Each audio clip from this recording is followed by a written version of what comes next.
Welcome to Africa Speaks of Today. My name is Steve Mulindwa, and I do hope, and I always say this, you're having a wonderful time, especially during this period, because you need it. I need it. Everybody needs it. Now, what have I got in today's program? Continuing the subject that we've covered for quite some time, do African tribes hold the key to Africa's development? I repeat that. Do African tribes hold the key to Africa's development? We've covered this with a number of kingdoms. The Kingdom of Tooro in western Uganda was founded in 1830 by Prince Olimi Kaboyo Kasusukwazi. I think I got that right. But the other kingdoms, like other kingdoms in Uganda, was abolished in 1967 before being restored in 1993. The current king is Oyo Nyimba Kabamba Iguru Rukindi, the fifth or the fourth, who came to the throne at the age of 3. What is going on now in the kingdom? I remember that I've covered him when he was just crowned with the newspapers and the magazines that I was working for then, ages ago. Now, is the king in a good relationship with the central government? That's one question we're going to try and see. And what has the kingdom achieved since the king came to the throne? What has been achieved? These and many other questions will be answered in today's program. Now, with me in the studio today is Mr. Walter Mugisha, the representative of the King of Tooro in United Kingdom and Ireland. Welcome to the program. Thank you, Steve, and thank you for inviting me. Okay. Now, can you tell us, our viewers, first about yourself? Because before we go to the nitty details about the kingdom, who is Mugisha? Who is Walter Mugisha? Thank you, Steve, and good evening, viewers, wherever you're seeing us from. My name is Walter Mugisha, and I'm a qualified accountant in the United Kingdom with the Association of Chartered Certified Accountants, and currently running a training organization, Lim Skills Academy, in UK. Married to Lydia Isoki Mzora with 3 children. Okay. And also, as you mentioned, a representative of the King of Tooro in the UK. Okay. I like a man who puts his way. Most of the guests I've had. Accountability. Yeah. You're not fearing that when you go back home, there will be a question of, how come I wasn't mentioned? It happens all the time. How come you didn't mention me? Are you trying to get some other women on the show or something? It happens. I'm not saying she's going to say that, but it's always one of those things. Okay, now going to the Kingdom of Tooro.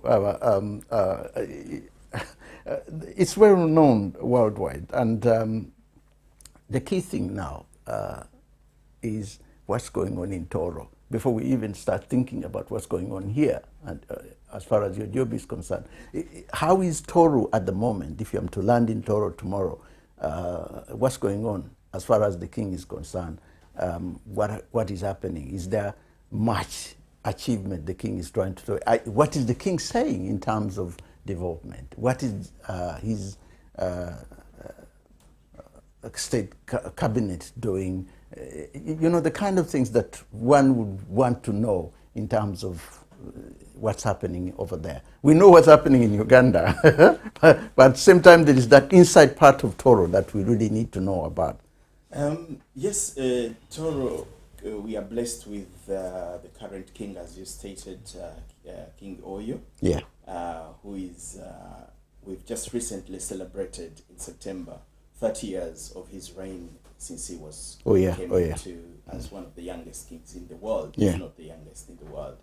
And for that, for the majority of the time, he was growing through and being supported with the regents until, of course, he finished his school. And then now he's fully in charge of our kingdom. Yeah. And because of that, he has he has come up with a 25-year development plan. Okay. Which is in line with the government plan. but being a cultural figure, non-political, he's using this platform within the Tooro region, which is covering almost 9 counties, to be precise, to mobilize people in order to be able to economically, socially, and financially empower themselves. His focus mainly is on the youth now, and apart from the rest of the other development agendas that are involved in his program. Tourism is one of them, and it's one of those that are involved within his program, because we have within the kingdom Fort Portal Tourism City, and it's one of the key areas that his emphasis is on. Okay. He has personally he carried out one of the very outstanding documentaries when he climbed up to Mount Rwenzori. He did the climbing. He did the climbing as part of the promotion of tourism within that area, among other reasons. He's focused on agriculture, and because we have a huge, like you know, in Uganda and in Africa, a young youth population, and he personally has undertaken agriculture on a personal venture, where he has a demonstration farm in one of the counties, and he, in his own plan and in the plan of the kingdom, he intends to spread this to the rest of the 9 counties. On the and when we are on the agriculture element, together with his current Prime Minister, his Right Honorable Calvin Armstrong, they have negotiated, or they are working as an implementing arm with the government, and they've around the last 3 months secured almost 300. They're funding coffee and cocoa seedlings within the region, and they have selected youth based on a criteria that is involving the agriculture officers within the central government. So that's the partnership that the kingdom is having within with the central government in terms of development. Okay. Go ahead. Yeah. He's also looking at education, and he focuses a lot on education and sports, and his emphasis is on vocational qualifications. So he intends to be able to run this through the rest of the 90 counties in order to focus on vocational qualifications such that these can become self-sustaining for the youth and women and the rest of the citizens there, the Tooro, for job creation, so that they are self-employed per se. There are a number of other projects that he is running in line with his 25-year plan. Yeah. Now, when it comes to what he has achieved also on top of those, as you know, since 1966, when there was the abolition of these cultural kingdoms, one of the key economic factors that has been contentious is land, and we have a lot of our land titles that the central government has held. As you know, there has been negotiations from different parts with the central government has always had with the kingdoms and the rest of the other places. He has been very vocal with the president and the ministers concerned. They have secured some of the land titles, which is what he's using to plan for this agriculture, but there's still a long way to go. And there's still some that have still not returned. He has also been in position to go outside the country. He's been to UAE, he's been to Nigeria, he's been to other parts of the world to negotiate with investors to come in, and because of these resources that are there, to be able to offer them an incentive such that they can come and bring investment within the Tooro region, among others. Among others, okay. That's quite a lot of definition. I thought it was going to be something so small that we need the money, and when we get the money, ABCDs, but it's already, probably the money is already there. Now, as the representative of the king here in the UK, how do you define your role as Mugisha, when you take yourself away from being Walter Mugisha, and then you look at yourself as a representative, and you look at the things that you do for the kingdom? Because there must be something where you say, hang on a minute, this is me now, this is my response, this is what I got to do. I got to drive this car up to the top of the hill and then bring, make sure that it doesn't come back, it remains there. We did this, we've done this, we've done this. If your role is to be defined in terms of achievement, in terms of things which are coming in the future, for example, how do you define that? It's in simple terms a link between the Tooro and the Friends of Tooro in the diaspora and the kingdom back home.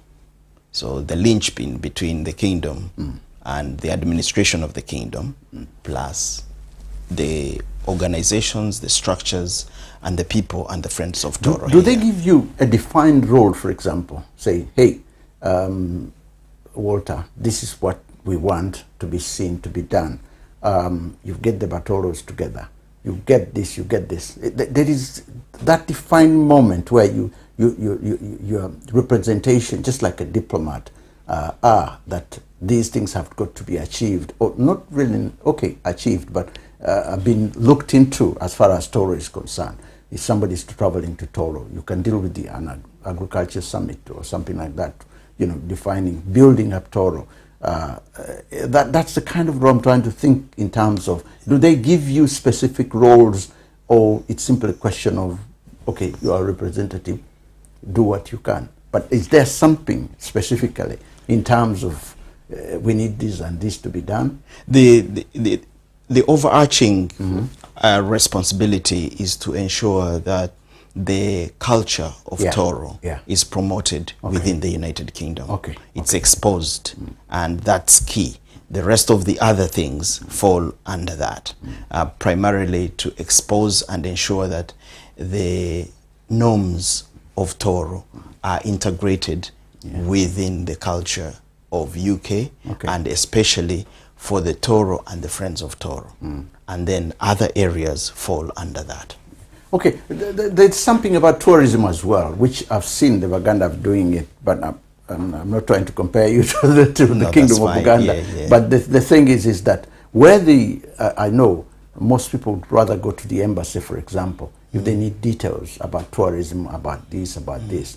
But there is that structure where now even medical terms are coming in, where doctors, the presentation from the representative of the Kabaka in UK and in USA, where they said, okay, we get some doctors, for example.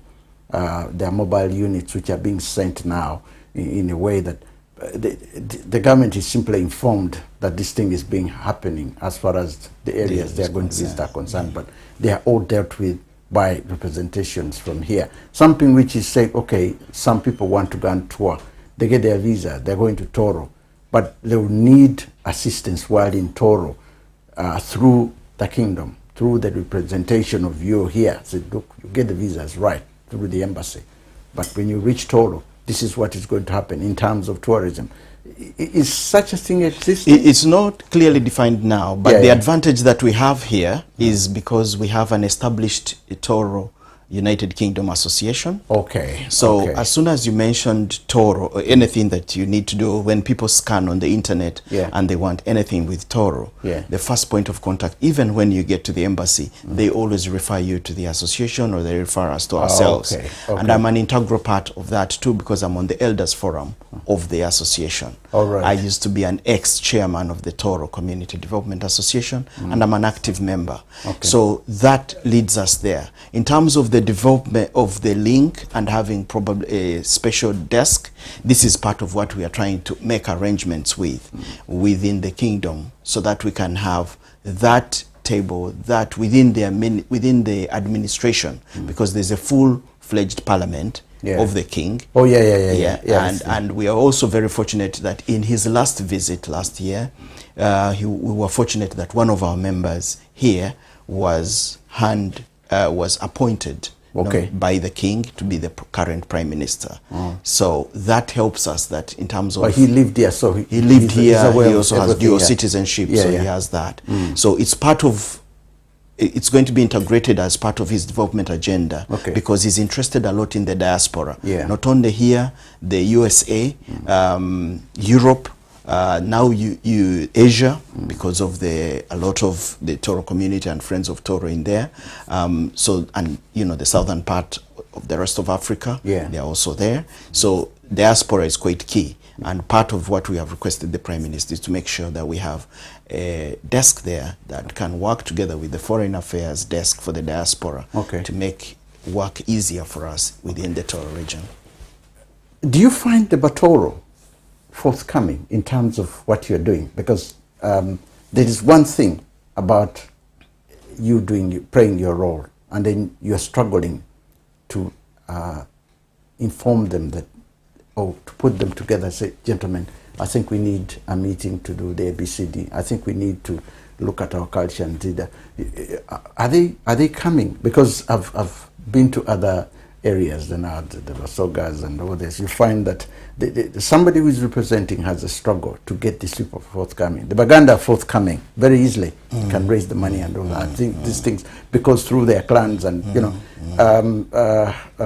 Banyoro, there was that element when the lady was here, she was telling me, sometimes they want to come when the food is at the table. When they don't want to be part of it, to dirty their hands. But you find the Batoro forthcoming. When you say, like today, you say tomorrow, we have a meeting and we're going to discuss ABCD. And everybody will jump in and say, hey, I'm a Batoro, I want to come. Or do you have to struggle to go to them and then there are excuses left and right? And then, because it's been Africa's problem. That's why I'm asking that question, because everywhere you're going to find not just the tribal issue, but even in the country issue. You find some people, even if it's a country, the Tanzanians, for example, Zimbabweans and Malawians, when doing my interviews, you say, no, I don't want to know, I said, but you're from Malawi. Why don't you, Sudan now, it's a big fight to get Sudanese to come in and fight for Sudan in certain things, because it's like everybody's giving up. Anyway, that's my question. Do you find them forthcoming? With the Tooro in particular, there are different aspects. And some aspects, it's a strong community. Okay. In certain other aspects, it's still a work in progress. Yeah. Like I said, we are fortunate. We have just celebrated 30 years of the king, existence. Not only the king, but the dad, the late King Kaboyo, who is the dad of the king, was the patron of the Tooro UK Association, whereby we've made 30 years this year. Now, that has been an umbrella to bring us together. You're asking about the question of, are they forthcoming? It still has always been a work in progress. But the fact that we have that structure, it has been of help, because one, we get the database of people, and two, we are able to reach out to them.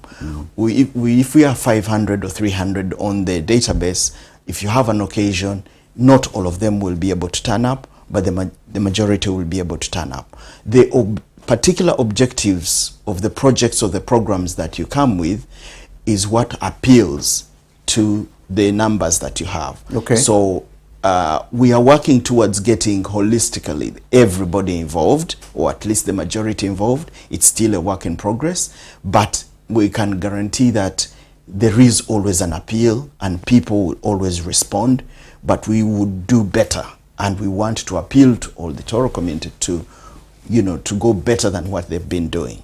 And there are programs that the reason for this is because we had to identify the reasons why we need to get this community together in order to continue to appeal, in order to respond and be participants and embrace Tooro and the organizations and the projects that you have. And that's part of what we are trying to work through.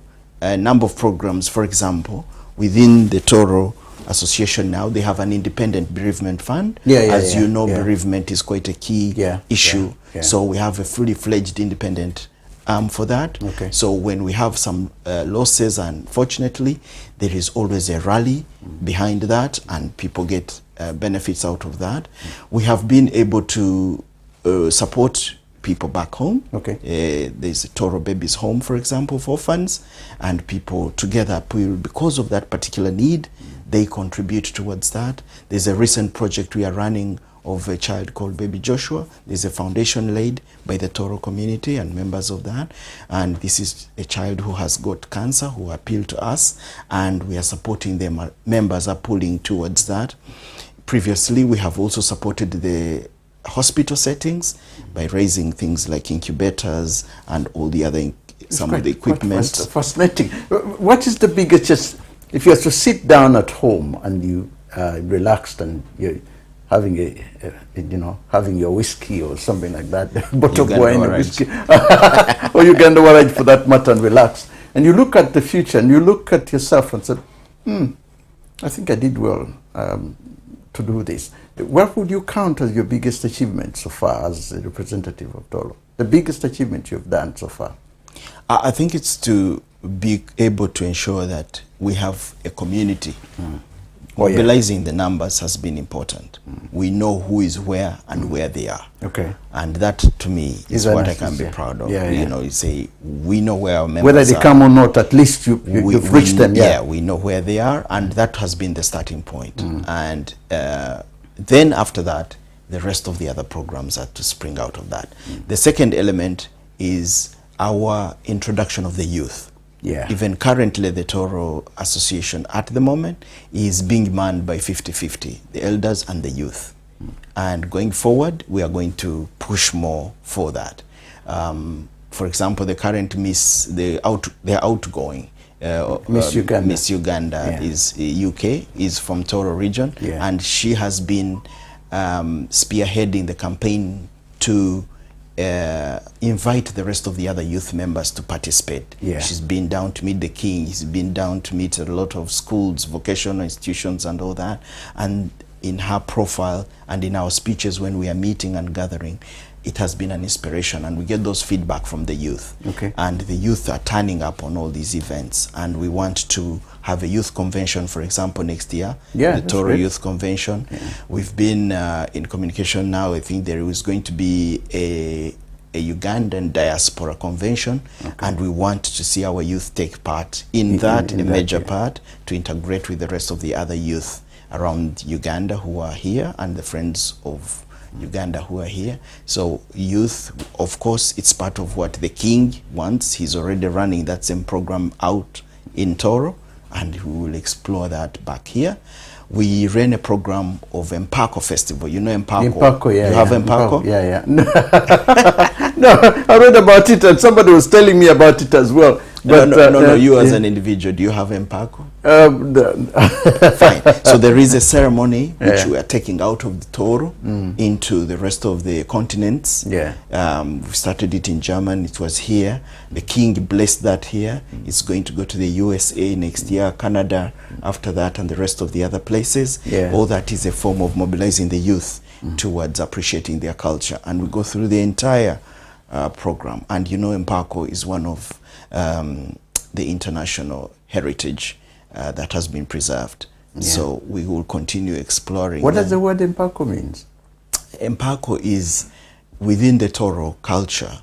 You have Give me something. In other words, that's what it is. Give me something, or Mpako, or I give you something. No, Mpako is a name that is given to you by the elders, or your family leaders, or your clan heads when they've given birth to you. And it's ceremonial, and that's purely with the Bunyoro Chitara. So Bunyoro and Tooro have this as a symbol of identity. Mpako Yahweh. Mpako Yahweh is asking you, what's your petty name? And we address all our people by their Mpakos. And then petty name. Then you it's a form of identity, and you know, when you have identity, you have everything. Of course, because I've had several of the people mentioning it, but so there's Arali, Akiki, Aboki, Ateyi, Amoti, so Atemi. I get the point. I think we need to get that settled in Buganda as well. It's quite a key symbol for us. Now, one of the things which I've discovered, and which is something that has always existed anyway, between that's the relationship between the central government and the kingdoms. And I asked this even the Baganda, Bagisu. There is that element where they. I know you're not a politician, so I won't really go in big details about this. But yeah. the thing is the relationship between the king and the central government. It affected of course, the Buganda kingdom is, gosh, that was a different story for another day. Yeah. Then, of course, the Bunyoro Chitara, there's always that, because the kings want what's good for their kingdoms, but at the same time, the government wants what's good for the entire country. Yeah. Now, there is always an element of not coming back, say for example, projects that should be running in Tooro being crossed with those of a government when they should have actually been working together. But sometimes the funds don't come and people have to stand in and do that. And then the government comes later and say, hang on a minute, you shouldn't do that. So I'm trying to see, is there any friction at the moment between the king and the central government in terms of issues domestically which are being done, in terms of, for example, education, in terms, for example, agriculture, if there's agriculture issues that haven't come up? Because these frictions have always existed, because people within the central government say, hey, we are supposed to do this because this is a government. Yeah. And then the king's also saying, hang on a minute, no, this is my kingdom. And if you're going to pass anywhere here, then you have to come to me. That is one of the problems we have had over years, that governments are not looking at the chiefs in the ground who are with the people. They just come in and we need our taxes. Then some people are saying, no, we've been paying taxes for the last 40 years and nothing is happening on the ground. But the king has come and suddenly there's a school, suddenly there is this. So why are we giving you taxes instead of giving it to the king? So are these things existing at all in Tooro?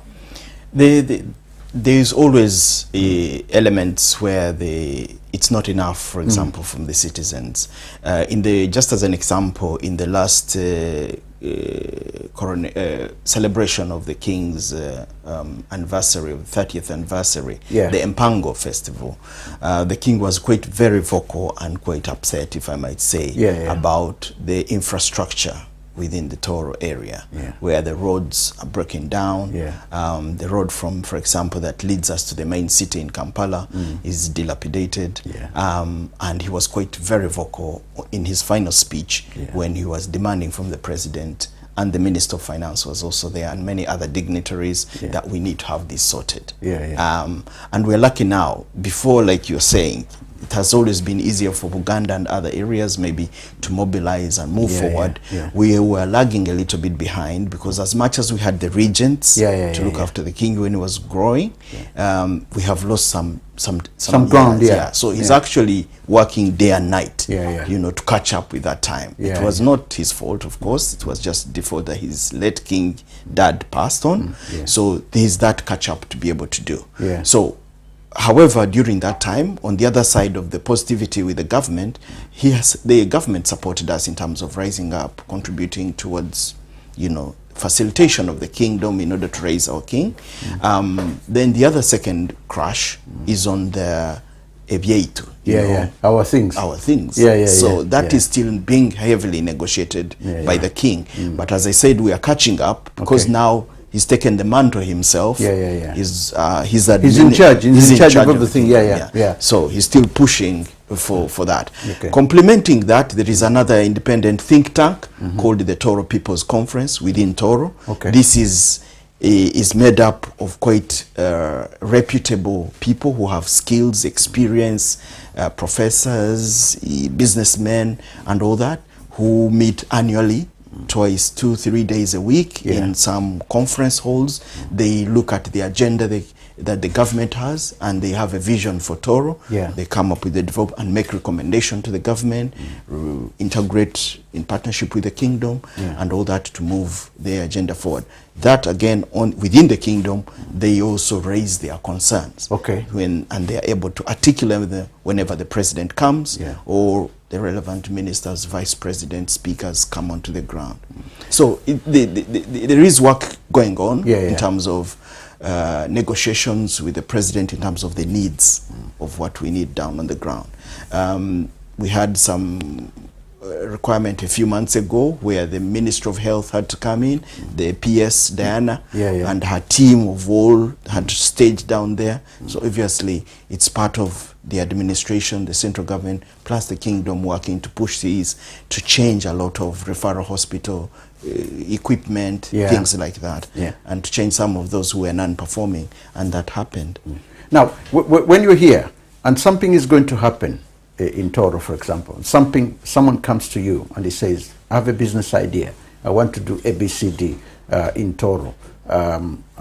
What do I do? And then it goes to, you send him to the kingdom for anybody, or do you send him to first the government to try it? Because the biggest problems that I've seen so far is that somebody has an idea, has a business idea, has, anybody who may have his own money, for example, and he wants to do something for those particular area.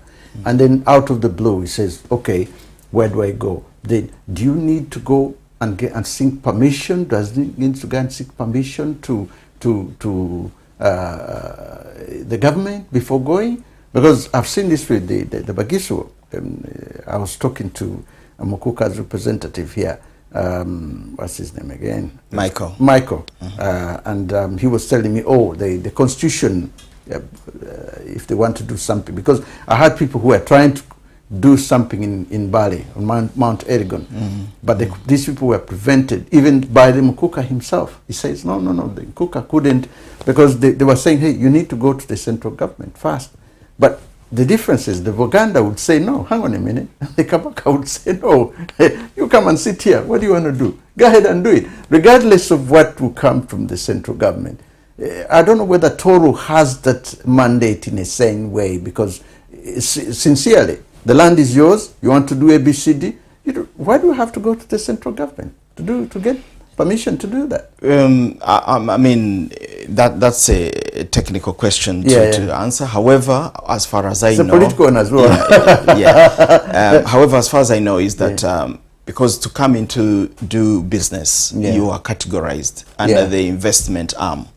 Under the Ministry of Investment, and there's a parastatal there which is responsible, Uganda Investment Authority. So there are guidelines there in terms of the capital threshold and all that you need, the work permit requirements. That's where you get the tax exemptions. But the thing is, the difference is this: if you go and the kingdom works that out, because the Buganda are trying to do exactly something similar. You go to the Kingdom of Buganda, the Katikilo's office, and where there is already an office in there where they can go to the government and tell the government, hey, Mr. Mugisha wants to do ABCD. We want him to get a license. We want to get him all these details without having gone to the government, because he's come to the kingdom. The kingdom has land it wants to give him. It has all the details. Now, the central government will think in terms of investment. He's going to do something good for the country. And he has used the what? He's paying all his taxes. He's not going to go there for free, but it's facilitated by the Kingdom of Tooro. Yes. Can that happen? Yeah, we have a Minister of Foreign Affairs. Or in Tooro, within the kingdom's administration. And that's fully fledged. Okay. And this is why I mentioned to you earlier that the king goes outside campaigning, looking for investors to come for tourism, agriculture, and all that. That's why he's also negotiating for the rest of the other things like land titles. Even the government itself, when they were coming, they were looking at, what do they call them? The industrial parks. Where they needed to allocate some of that for production and all these factories. So the king has that element in there. And like you said, it makes it much easier. So the people that we have here, like you and I, who know or get access to the investment, we go to the kingdom first, and the kingdom uses their connection to the government to make it much easier. And this also reduces the elements of corruption, because if you're coming with the seal of the kingdom, then the bureaucracy there is limited, rather than coming with individuals directly to the ministry. Okay. If it's existing, that is very nice, because I've got quite a number of people who have gone and had their fingers burnt by going directly to the central government, and their fingers are burnt, and then they try to find a way back. And it becomes extremely difficult. They said, I've been burnt already. Yeah. I'm not putting any more money into that. Yeah. Now, the population of Tooro, like the rest of Uganda, is almost 20% youth. There is quite a lot there. And of course, you've talked about the king and what he's trying to do as far as the youth is concerned. But I'm also looking at not just the youth, but adults here who have outgrown the youth but have never been to Tooro. Is there a likelihood that somewhere, somehow, in being taught their cultural backgrounds and all that, is there something within these Tooro organizations that not only catering for the youth, but also catering for those who have never been to Tooro, but are Batoro, and are trying to say, hang on a minute, I think we need to find a way. Is there something within the Tooro structure of your organization, or organizations, I should say, for that matter, that is catering for that, especially the youth projects? In terms of luring, asking in terms of luring or creating awareness of people beyond the youth to be able to get back? Beyond the youth and the youth at the same time. Is there something there in between? Because one of the biggest problems we face, all of us, at the moment is that parents to get the youth to come in and get the gist of the home and all that is a very difficult one. And then you have those who have gone beyond as well, where they're adults now, but they have very little knowledge about Tooro. Yeah. But they need a push, somebody to push them. Are those elements existing within? Yes, I mean, the first one is the gatherings that we do here. Okay. The gatherings that we do here, we give youth an agenda. They are part of the program all the time. They are now involved in also organizing that. Now that creates awareness of the connection here. And now going forward within the kingdom's agenda is, because the king's focus is on the youth, and as I mentioned earlier, the diaspora is part of them. Our convention next year is working towards that. We hope all the elections are going to go smoothly and things will come out of the way, and then we can be able. The second part is that the presence of our own Prime Minister, having been here, back there, we have had discussions where we need to actually make travel and group arrangements towards the kingdom from here much smoother directly to the kingdom. The third is awareness in terms of language. So there are some members within the community who have created the Tooro app where people can learn the language, the Tooro there. And the other one is what we're going to be looking at is teaching. One of the elders had actually started that program, but the funding element is still a challenge to be able to make arrangements on, but it's something else that we are going to be working on, so that not only are we able to get them there, but once they have the foundation of the language itself and the culture itself, it makes it easier for them once they are moving back or going for visits, to make it easier to appeal, or it appeals to them to be able to go there. Those are some of the plans that we have for the next year and the years beyond, and also integrated in the development plan of the king. The kingdoms that are based in the Ugandan kingdoms, somebody was making a suggestion of having a unilateral kind of work relationship here in the UK. But I don't know how far this has gone in terms of who is pushing it. The Kingdom of Buganda, Soga, Tooro, Nyoro. Is that kind of thing? Has it come up at all to exist? I know the interrelationship that has, I know we have started. Of course, there is you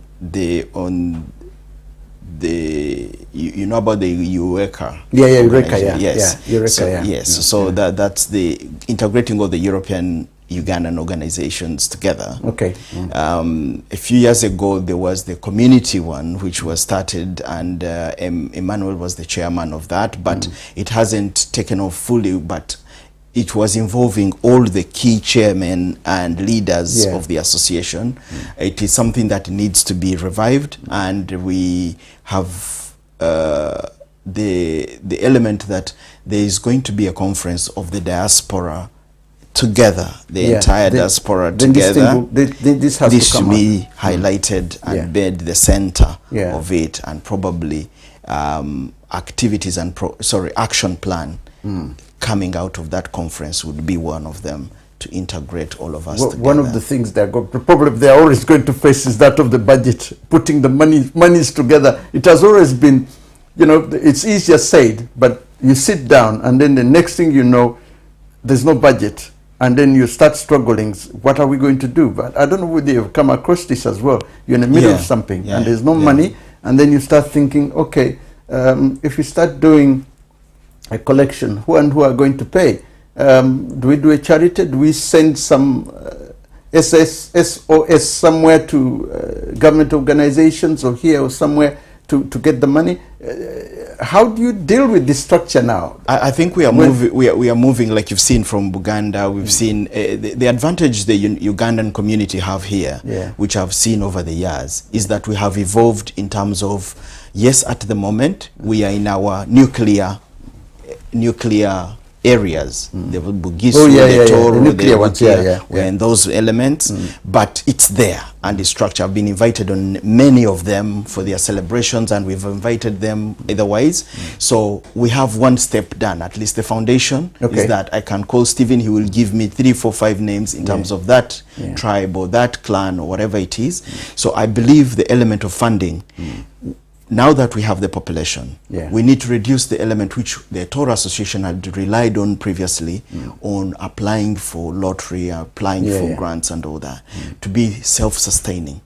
So if we now that we know the people are there, if we come together, the element is now to discuss how do we fund ourselves rather than do something like the Nigerian are doing for particular villages and so on. I got very impressed when I met a couple of Igbo leaders here in UK, and because I attended the ceremony, and they were telling me they all come from a particular place in Anambra State in Nigeria, and they've managed to really raise quite a lot of money to go, not just to help with the management of the organization here, but also some of the money goes to Nigeria. Anyway, the difference about them is that their numbers are big, and some of them are highly educated from various institutions here in the UK and even in America. So if it's a raise of maybe 100,000, they can £100,000, they can do that within a couple of weeks. The money can be raised for particular areas that they do, and they have done that to develop their areas. But there are cases, I think, the unity and the numbers, because and identity, and the identity as well. But the numbers, but the key thing is the numbers, and that is where I think we lack the numbers. Yes, so I agree with you in terms of the numbers but my experience with the Ugandan community, irrespective of where you're coming from, is accountability. Okay. I'm sure you'll be looking at I think you'll be looking towards the political elements coming forward, but it's accountability. People are willing to contribute as much as they can, as long as you can guarantee there is a project result at the end. So if we started small together and say this is what we want to achieve back home or here, and you put an evaluation of the report at the end with the results, of course with some positives and some minors, but it's there, and they are able to read that. That will encourage them to give. Now, how about starting a project which could, a business project, you as an accountant, you start a business project somewhere, and part of the money that comes from it goes towards that, so people can donate money or people can earn money from that project, while at the same time the project is also funded. It's a self-sustained kind of project. Anything in mind that could easily come there? In the Tooro community, there is a practical example of that. A number of the community members have come together and raised money. And as I told you, for accountability, every year there's a financial report there, and they have actually managed to invest back home in Tooro in terms of assets. They've put up buildings which can be rentable. And the organization is available, and that demonstrates what is available, what people have been able to do, and you said what can come out of there. Indirectly, that project is creating jobs for people who are there. Of course, yeah. And part of that money can sustain the community there where they are, if they are charitable organization. So if you're able to present a project like that to the community beyond, to all of us who are in different... So the key thing is accountability. That's something lacking. It's quite key at the end. And that is what will spring people to appeal, to donate, to raise money towards sustaining, towards the budget element that you talked about. And then the second is, once that money is raised and it's investing, the return on investment is benefiting not only the project for charitable purpose, but also the individuals that are benefiting from there. And that's what the association, for example, in its charitable nature, the Tooro overall, has helped us to sustain us for a while, because we are able now to be able to see what the organization is doing for me here. You're looking at the benefits of it. You're reaping the benefits of it. You're reaping its benefit now, and you keep reaping the benefits for the future as well. But there is still room to improve. Of course, there's a lot to improve. I come to one of those questions which are very rare, but I think we tried to answer this in so many ways. The gender issue, women. Women have always been, and I've always been asked to say, look, ask about women. What's going on with the women in Tooro? What's going on with the women in Buganda? The main seems to be, as we're in a male-dominated society in Africa, and women are just coming in with education and so on. Now, being in the position you are in, do you see women coming up in the organization? Do you see an next representative behind you to be a woman, or do you see women even forming their group from Tooro and coming up with something that could be sustaining, that may help, not just in leadership roles but in other areas? Because the main force in Nigeria among the Igbos, and especially the Igbos, are women. 80% of the women, the mothers with all this, but they're still sustaining. They're fighting so much to make sure that not just that they earn the money, they pressure the men, they do that, but it's because of the way the organizations are. Now, do you have a women kind of organization within the Tooro community? We don't have the women, to my best of my knowledge, as a women organization within the Tooro community here, but the element of having women participate has been there. Are they there in leadership role? The person who actually first chairperson of this association, the Tooro community here, was a lady. Rose. They have been chairpersons in there, but they are not compared to the ratio, of course, of the men, either because of campaigns or other reasons, like you've just highlighted. It's still work in progress for us, even here.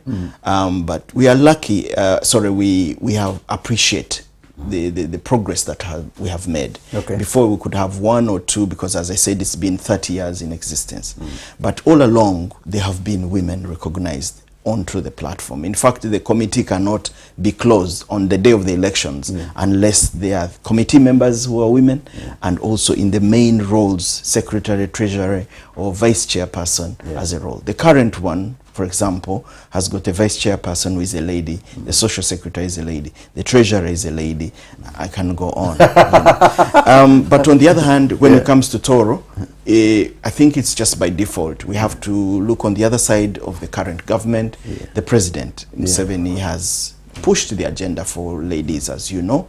It's not yet maybe 100% of where it needs to be, or at least 50-50. But I mean, we've seen women from the prime minister to the vice president, and it's the same reflected in Tooro. We have members there who, even within the foreign secretary is a female within the parliament. There is they're in management roles, but there isn't a women-only kind of organizations within the Tooro community. So, for example, the women of Tooro, something to do with Tooro. Do they have that kind of thing? The Baganda have got it. On the ground, within the kingdom, there are many women organizations. But over here in the UK? No, over here, to the best of my knowledge, no. You don't have it? Yeah, they are integrated with everything that we are doing. Within they don't have a separate key role. Yeah. It is something that we can think about, because sometimes they do things differently, and it's something I can take back and recommend to the community. Because when they're on their own and there is something else that they try to push, which is an agenda, and they come as a woman's leader into that role, then the Baganda have got Exakate from the Navagereka, and then of course I think, I don't know, Bunyoro Kitara, they haven't got one, but the structures are such that if they're on their own and they're pushing an agenda, you're going to find that they're more likely to succeed within those agenda than when they come within you. So that is why I keep saying, look, when the lady asked me, what is her name again? I've forgotten her name. I'm getting old. She was asking me about that, and I was saying, okay, I'll find out from Walter whether this there is a tendency, because of the cultural backgrounds, for you know, the Batoro to think, come on, sit back, sit at the other end. We'll call you when we need you. Cook our food or something like that. So that is where they said, okay, let's see if you can. Okay, you've mentioned the roles, you've mentioned everything, and I agree with you. so if she's there, she's probably watched this, and of course she's going to say, Stephen, I like what you did. You put our names forward, because there is that feeling that not enough is being done as far as they are concerned. Maybe somebody tried to get a position and the position was denied or something like that. I mean, in the current era, they are well educated, just like we are. They are as competent in the roles that we do as men, as good as they are as women. So the only other thing currently, what I know within the Tooro structure here, it is to go back and present this item, which is an eye-opener. If they could be able to do a sub element within the ladies alone. However, with the discrimination and gender equality and all that, I don't know now whether how far it can go. But until you put it on the table and it gets its vote, you can't. And we know the benefits that can come out of that. There's so many benefits. There is also something which one of the authors was writing a book about the king, mentioned something which historically hasn't been mentioned anywhere else. Somebody's trying to write a book about the king when he became a king at the age of 3, and all the way along what has happened. And there are things that I think she has discovered. She's a she, by the way, from US.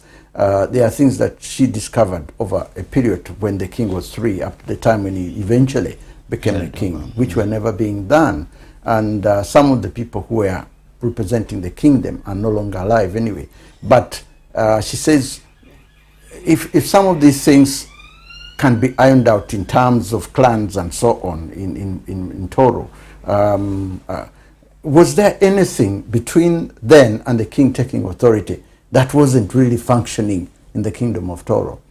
I mean, the fact that in our place we say where there is no... You didn't have a direct, the Baganda call him a Mukuza, somebody who raises, who is there, like a Katikiro, or somebody who he was there, but it was meant to be the overall command of whatever, because the king was very young. We had that. We had the prime minister. Okay. The prime minister's office remained throughout, even at the time. There have been different prime ministers who is the head of the administration and the second in command within the kingdom. But in terms of the king's position itself, we had what they call the regents. At least 3 at every single time. Who were there to guide the king, both on the cultural side, the education side, and also in terms of the norms of Tooro. Of course, because one of the reasons why I think the State House and I think the central government didn't want to give over the land titles at the time was because the representation there was not straightforward. If these titles had gone, this land would have been sold long before even the king came to properly realize it. It would be in somebody else's hands. And there were some other things which were, the power structure wasn't that very... Now, these are the things that this lady has discovered, and I said, hang on a minute, should I talk about it? Should I, you know... so if it comes out to light, can it help in a way to establish a better kingdom in Tooro? Anything that is Things that factual, went anything wrong, yeah. that is factual, and anything that can contribute positively, Yeah, because yeah. that's what research is about. Yeah, if yeah, she's yeah, carrying out research to document it, would be able, and also to help the generations currently and the ones And to the come next later. that are coming, yeah. It's a fact, of course, we had a young king, and that's why I told you at the beginning he's on a catch-up game, and you Yeah, can yeah. see it. Yeah, So yeah, he's mobilizing the kingdom, for example, through clans, competitions, and all that, to create awareness of the role of the king and the kingdom, and also for people to own the kingdom. He openly says, Obukama bwanyu, which is, this is your kingdom. Yeah, It's yeah. not for King Oyo, but he's the leader, he's the kingpin there, but it's our kingdom. Yeah. What are we appreciating? What were the mishaps? What were the lost things? And what can we bring back? And he's doing that tremendously well. Okay. And not only that, what I also love and what I've observed over the time is the love and willingness for people towards. He has brought that back, the identity of Tooro and Tooro and the friends of Tooro. And you know, the other one is that Tooro is in such a position that it is, I could say, landlocked within a certain area. So the Baganda on the east, yes, and the Bunyoro on the north, and Bakiga on this side, and the southern Baganda nearly covering. So yeah, yeah. Now, so because of that, we have immigration. Yeah. We have had immigration over the years, and we have integrated ourselves. But if you find a Muganda there looking at the king, if you find people from, you know, Ankole, people from the Bunyoro, people from the other side, we have Congo and all that. I shouldn't forget the Banyarwanda as well. Yes, and also we offer a lot of refugee camps to the area. But all those have a high appreciation. Is it Changwali? I think so, yeah. Chankwanzi. Yeah, and then there's also Chaka, the entire areas. There's quite a number of portions that the kingdom is hosting in terms of that. So, but all those are appreciating the king, and he has brought back, because he's visiting all those kingdoms day in and day out, mobilizing people. There is also awareness against HIV, which is part on the health aspect of his agenda, to push people in terms of, you know, the youth program. You've mentioned it was really good. And I could really see the outcomes of the youth and so on. But the biggest problem is simply not to get a lot of youth. It is a question of getting a lot of youth in education and into employment. Yeah. But that is, all the kingdoms of Uganda are facing that, because the government hasn't gone into deep to do that. And employment is key. And whether this will be achieved with the low budgets that are existing, it remains to be seen. Is there a way in which the kingdom would raise money from somewhere to ensure that this is achieved? This is why he's to continue improving, having development, is to have some high-level investment coming in, and that's why he's relying a lot. You know that the diaspora contributes overall into the country, a lot of funds to the country. So Tooro itself is on that. And two, looking at getting the education. And the education is focusing on practical education within agriculture, because he can see the value in there, and also in technical schools and technical education. So he's supporting a lot of self-employed people. He's mobilizing the government to push their funds, their budget on their funds, to technical education. And also whatever is mobilizing is to be able to create awareness among the women, the youth, the men in there, both young and old, to be able to go into vocational routes, because that's where employment will be reduced, will be created, but unemployment reduced. But also boosting economy of the area. What are your future plans? This is the last one of the last. Your future plan as a representative of the king. What are your plans in terms of what you feel the next 2 years or so you will achieve before maybe at any other time when the king still wants you as a representative, or might say, okay, Mugisha, you've had your time. What do you think you should achieve before that time comes up? I'm not saying you should go tomorrow, but I think for me it is to create a legacy where the young people can continue being involved in the development of Tooro. The young people in the diaspora being involved in the development and progress of Tooro Kingdom. And two, appreciating the value and culture that they have. Okay. And it doesn't matter where they are, whether they are here or they go back home. So if I can be able to get conferences done, if we can be able to get literature done, if we can be able to get a movement of this youth organized to go and actually appreciate what Tooro is like and come back here and spread the gospel, then it's those that will also contribute both in terms of their skills, AI, and all that towards the Tooro. So that's the youth. That will be a huge legacy for you.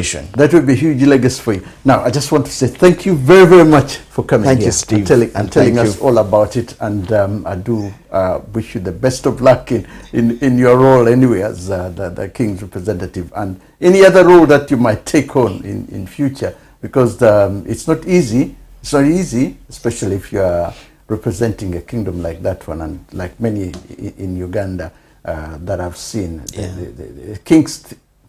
things keep changing. They change. Today there is this, tomorrow there is this. Just like technology, we have AI coming, we have all this coming in. But at the end of the day, that's development. That's development. Thank you once again for coming here, telling us all about it. I just want to say thank you very, very much for being with us, and I hope you'll be together again next. We shall be together again for another edition of Africa Speaks. Thank you, and may God bless.